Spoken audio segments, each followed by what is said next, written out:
Hubballi college ವಿದ್ಯಾರ್ಥಿನಿ ಕೊಲೆ ಘಟನೆಗೂ ರಾಜಕೀಯಕ್ಕೂ ಯಾವುದೇ ಸಂಬಂಧ ಇಲ್ಲ. ಇಂತಹ ಘಟನೆಗಳು ಆಕಸ್ಮಿಕವಾಗಿ ನಡೆಯುತ್ತವೆ. ಲವ್ ಜಿಹಾದ್ ಕಾಣುತ್ತಿಲ್ಲ ಎಂದು ಗೃಹ ಸಚಿವ ಡಾಕ್ಟರ್ ಜಿ ಪರಮೇಶ್ವರ್ ಪ್ರತಿಕ್ರಿಯೆ ನೀಡಿದ್ದಾರೆ. ತುಮಕೂರಿನಲ್ಲಿ ಸುದ್ದಿಗಾರರೊಂದಿಗೆ ಮಾತನಾಡಿ, ಹುಬ್ಬಳ್ಳಿ ಘಟನೆ ಲವ್ ಅಫೇರ್. ಇಬ್ಬರು ಒಟ್ಟಿಗೆ ಕೆಲಸ ಮಾಡ್ತಾ ಇದ್ದರು, ಪರಸ್ಪರ ಒಬ್ಬರನ್ನೊಬ್ಬರು ಪ್ರೀತಿಸ್ತಾ ಇದ್ದರು. ನಂತರ ಇದ್ದಕ್ಕಿದ್ದಂತೆ ಆ ಹೆಣ್ಣು ಮಗಳು ದೂರ ಆಗೋದಕ್ಕೆ ಪ್ರಯತ್ನಿಸಿದಾಗ ಘಟನೆ ನಡೆದಿದೆ ಎಂದು ಹೇಳಿದ್ದಾರೆ.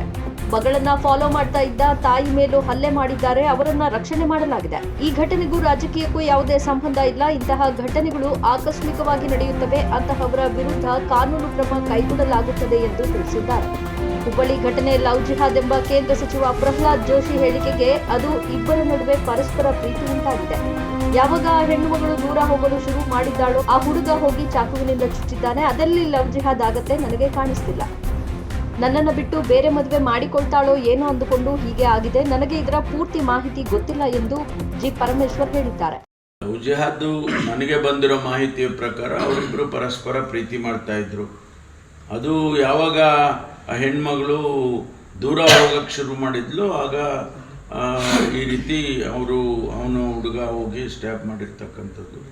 ಅದು ಯಾವ ಲವ್ ಜಿಹಾದು ಏನು ಕಾಣಿಸ್ತಿಲ್ಲ. ಪ್ರೀತಿ ಮಾಡಿ ನನ್ನನ್ನು ಬಿಟ್ಟು ಬೇರೆಯವ್ರ ಮದುವೆ ಮಾಡ್ಕೊಳ್ತಾಳೋ ಅಥವಾ ಏನೋ ಗೊತ್ತಿಲ್ಲ, ಅದು ಡೀಟೇಲ್ಸ್ ಇನ್ನೂ ನನಗೆ ಸಿಕ್ಕಿಲ್ಲ.